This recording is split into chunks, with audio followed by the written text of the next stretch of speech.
मेरे प्यारे मित्रों एवं विद्यार्थियों, YouTube पर प्रियंक व्यास राधे के नाम से मेरा चैनल सर्च करें और उस पर क्लिक करते ही आपको नीचे रेड कलर का सब्सक्राइब का बटन दिखेगा, इसे दबा लें। दबाते ही सब्सक्राइब हो जाएगा। पास में जो बेल आइकन दिखाई दे रहा है उसे प्रेस करें। ऊपर ऑल वाला जो है उस ऑप्शन उसको सेलेक्ट कर लें ताकि हर एक वीडियो आप तक आता रहेगा। और यहाँ पर लाइक वाला बटन दबा दें और पास में मौजूद शेयर बटन से सब जगह पर इसे फैला दें। एक बार ही आप सब्सक्राइब करेंगे, एक व्यक्ति एक बार सब्सक्राइब जरूर करें। नमस्कार दोस्तों, मैं हिमांशु व्यास एक बार फिर से शाम 6 बजे आपके लिए हाजिर हो चुका हूं। डोज 11 जो मां सरस्वती धाम के द्वारा कंडक्ट किया जा रहा है आप लोगों के लिए स्पेशल। तो दोस्तों, आई होप कि आप बराबर इन वीडियो को देख रहे होंगे और जितने भी पढ़ने वाले हमारे जो साथी लोग हैं आप उन तक अवश्य इस वीडियो को पहुंचा रहे होंगे। और आई होप कि आप प्रॉपर नोट्स बना के इसका अध्ययन कर रहे होंगे, क्योंकि आने वाले जितने भी कंपटीशन एग्जाम है दोस्तों उसमें बहुत काम आएंगे।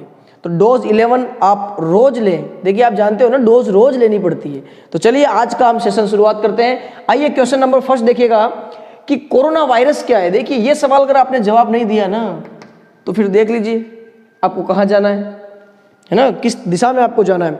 कोरोना वायरस सभी लोग जानते हैं, पूरा 1 साल बिगाड़ दिया इसने। इस कोरोना वायरस ने, इस नालायक ने 1 साल बिगाड़ दिया। लेकिन देखो, ये कोरोना वायरस जो है ना विद्यार्थियों के लिए बहुत वरदान साबित हो गया है। कैसे? पूछिए कैसे? क्योंकि काफ़ी सारा आप लोगों का कोर्स जो हमारे 9 to 12 पढ़ रहे हैं उनका काफ़ी सारा जो कोर्स है वो घटा दिया गया है। तो आपको आप इजीली परसेंटेज बना सकते हैं। तो ये एक प्रकार से वरदान भी है, परंतु जनरली देखा जाए तो बहुत नुकसान किया इसने। हर प्रकार से अर्थव्यवस्था बिगाड़ दी और लगभग सब कुछ तबाह कर दिया है। तो आइए बताइएगा, कोरोना वायरस क्या है? पेंडेमिक है, एपिडेमिक है, एंडेमिक है या स्पोरेडिक है? देखिए, छोटी छोटी चीज़ों पे हम कभी कभी ध्यान नहीं देते हैं ना, तो कभी ऐसे क्वेश्चन आ जाते हैं। समझ रहे हो? हर कंपटीशन एग्जाम में कभी कभी कोई सिंपल क्वेश्चन भी पूछ लेता है, तो वहाँ बड़ी दिक्कत हो जाती है। तो उत्तर दीजिएगा, पेंडेमिक, एपिडेमिक, एंडेमिक या स्पोरेडिक। जल्दी से उत्तर दीजिए। यस, आप सभी को पता होना चाहिए कि कोरोना वायरस बेटा एक महामारी है। महामारी पूरे विश्व के अंदर फैली हुई है, पूरा विश्व इससे ग्रसित हो चुका है, उसकी अर्थव्यवस्था प्रभावित हो चुकी है। तो इसका उत्तर क्या होता है? महामारी को इंग्लिश में क्या बोलते हैं हम लोग? पेंडेमिक। क्या बोलते हैं दोस्तों? पेंडेमिक, जिसमें सभी लोग प्रभावित हो चुके हैं। क्लियर? पूरा विश्व, पूरा ग्लोबल। चलिए नेक्स्ट क्वेश्चन देखिएगा, बहुत प्यारा क्वेश्चन है आप लोगों के लिए कि भारत का पहला कवक पार्क, कवक तो आप जानते हो फंजाई है ना, ये कहाँ बनाया गया है? गुजरात, उत्तराखंड, दिल्ली या हरियाणा? तो प्यारे विद्यार्थियों, जल्दी से उत्तर आना चाहिए इसका। आप बहुत समय लेते हो यार, कुछ तो गपाड़ा भी मारो यार। समझ रहे हो? कुछ भी गपाड़ा मार दो, 4 में से एक ऑप्शन है तो गपाड़ा तो मारो। परंतु याद रखिएगा, मां सरस्वती धाम आपको गपाड़ा मारने के लिए नहीं कहती है। आप इसका सटीक उत्तर दीजिएगा जल्दी से। और नहीं पता है तो हमारे साथ देखिएगा, गुजरात, उत्तराखंड, दिल्ली या हरियाणा? देखो, कवक पार्क के लिए एक विशेष अच्छा मौसम चाहिए होता है ना, जहाँ पे थोड़ा सा ठंडा भी हो और जहाँ पे कवक डेवलप हो पाए। तो बिल्कुल दोस्तों, इसका राइट उत्तर जाएगा उत्तराखंड। उत्तराखंड का एरिया आप जानते ही हो, काफ़ी कवक के लिए एक अनुकूल माहौल पैदा करता है, अनुकूल वातावरण पैदा करता है। तो डेफिनेटली कवक पार्क का नाम आ जाए तो ठंडा याद रखिएगा, और ठंडा कहाँ है आपका? उत्तराखंड। ठीक है जी। क्वेश्चन 3 देख लीजिएगा आप। भारत के बाहर, देखो बहुत important question, out of India, Bharat के बाहर प्रथम योग विश्वविद्यालय। बहुत बड़ी उपलब्धि दोस्तों अपने लिए, योग विश्वविद्यालय, प्रथम योग विश्वविद्यालय भारत के बाहर। समझ रहे हो? यहाँ तो हम भारत वाले योग नहीं कर पा रहे। देख लो आप, हर बच्चे को योग करना चाहिए यदि आपको दिमाग तेज करना है। तो प्रथम योग विश्वविद्यालय किस देश में बनाया गया है? अच्छा, यहाँ पे एक क्वेश्चन हमारी डोज 11 के अंदर आ चुका है, आप नीचे कमेंट करिएगा, योग दिवस कब मनाते हैं? चलिए मैं वेट कर रहा हूँ, जल्दी से सभी बच्चों का, सभी लाल और मेरे लालियों का, सभी मेरे लाल और लालियों का उत्तर नीचे होना चाहिए, अभी तुरंत होना चाहिए। बात आ रही समझ में? योग दिवस बिल्कुल सिंपल, वो बाबा रामदेव वाला हम करते हैं ना, अनुलोम विलोम, नाक खींचते रहते हैं इधर, ये एक और कपाल भाती वगैरह जो हम लोग करते हैं। योग दिवस, जल्दी से उत्तर दीजिएगा, योग दिवस कब मनाते हैं? पहले नीचे कमेंट कीजिएगा, कब मनाते हैं? हमने डोज 11 में आपको पढ़ा रखा है दोस्तों, 21 जून, याद रखिएगा 21 जून। चलिए, तो यहाँ पर क्या क्वेश्चन है कि भारत के बाहर प्रथम योग विश्वविद्यालय किस देश में बनाया गया? कनाडा, चीन, फ्रांस या यूएसए? देखो बेटा, यूएसए को अमेरिका कहते हैं, यूनाइटेड स्टेट ऑफ अमेरिका। तो इसका उत्तर जाएगा यूएसए। Very important question. और आप मुझे बताइएगा, हमारी डोज 11 में यदि आपने पढ़ा है, बराबर आप इसको फॉलो कर रहे हैं, तो बताइएगा यूएसए के जो प्रेसिडेंट है अभी वर्तमान में कौन है? जल्दी से नीचे कमेंट करिएगा।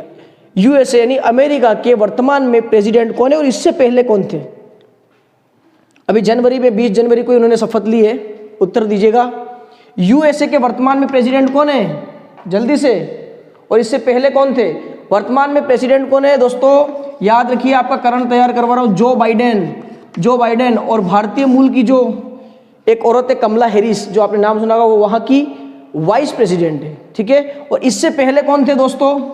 डोनाल्ड ट्रंप, जिन्होंने काफी धमाल मचा रखी थी, Donald Trump.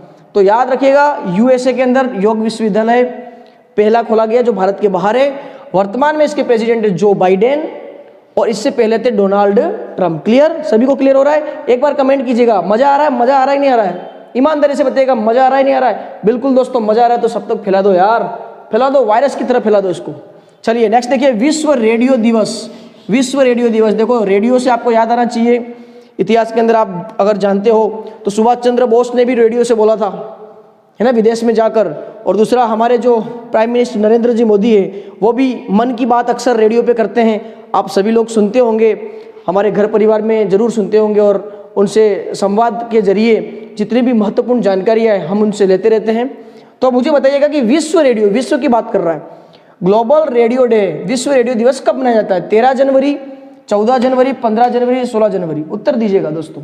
Yes, 13 January. The right answer is 13 January. Clear हो रहा है? सभी को मजा आ रहा है? आइए आइए आइए, इंजॉय के साथ पढ़िए। देखो चेहरे में गंभीरता नहीं होनी चाहिए, बिल्कुल खुश होके। आज 11 पूरा डोज लेके जाऊंगा। कितना? 11, फिर 9 2 11 हो जाऊंगा। आ जाओ नेक्स्ट।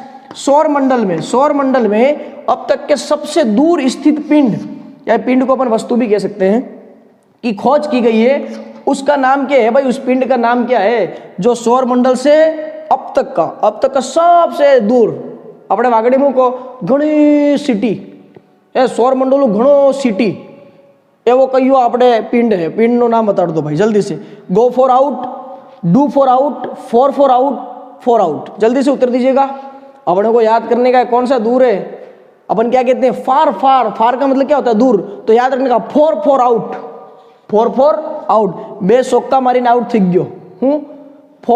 एक फोर मिल लो, एक और फोर बोले पसे बापड़ो आउट थी गयो। समझ में आ रहा है? मजा आ रहा है? बे फोर मारीने आउट थी गयो आदमी। भाई जेने प्रैक्टिस नहीं हो करेगा, भाई जिस बंदे की प्रैक्टिस नहीं हो करे, आड़ो पाटियो घुमाड़ेगा, एकदम सोक्को पड़ी गयो, खुश आदमी एकदम, ओ सोक्को बांध दो, एक और मारे को सोक्को पड़ी गयो, पसे बापड़ो ए धन्नाड़ बोला भी आउट थी गयो।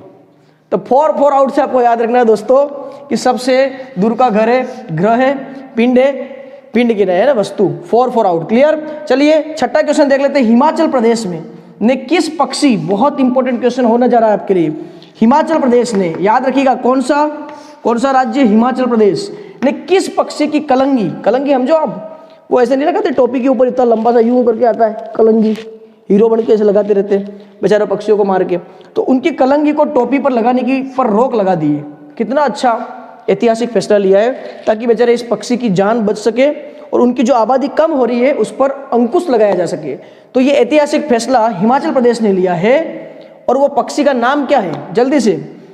कलिंगा, ये कलिंगा लिखा हुआ है, मोर, मोनाल और गुड़ावन। दोस्तों इसका राइट उत्तर है मोनाल।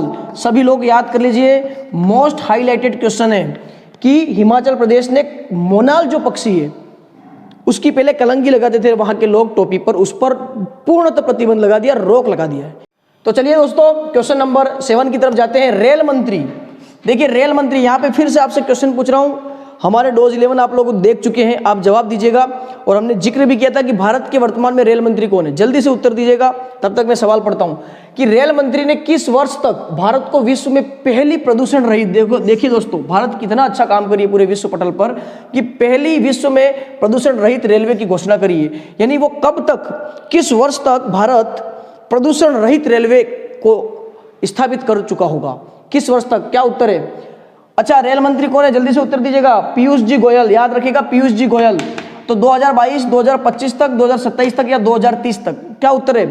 कब तक भारत, देखो अभी वर्तमान में कितना ज्यादा प्रदूषण हो रहा है, आप खुद दोस्तों जानते हो कि हम लोग हमने जो संसाधनों का जो दोहन किया है ना, उसी की वजह से कहीं ना कहीं हम लोग प्रकृति से खिलवाड़ कर रहे हैं।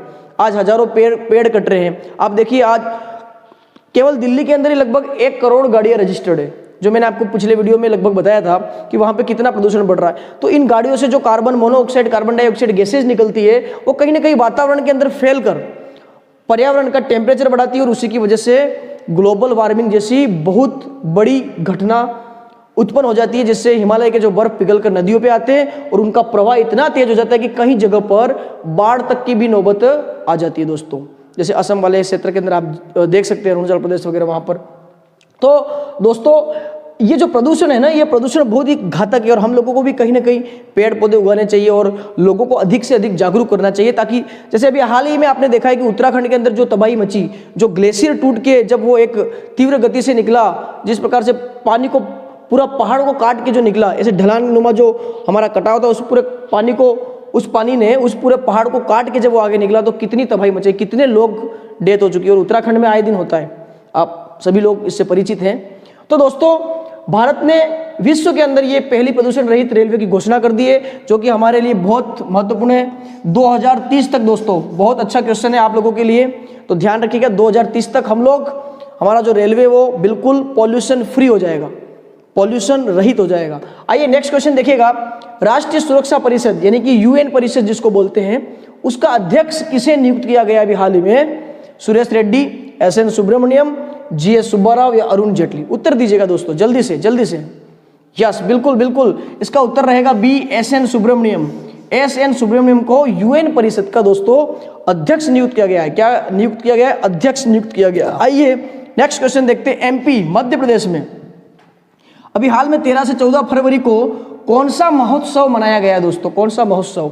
देखिए, मांडू महोत्सव, ओणम महोत्सव, कुचिपुड़ी या ऊट। अब आपको पता होना चाहिए दोस्तों, ओणम कोई महोत्सव तो है नहीं है, कुचिपुड़ी नृत्य आ गया, ऊट महोत्सव जरूर होता है जो हमारे राजस्थान में मनाया जाता है, बीकानेर जैसलमेर की तरफ।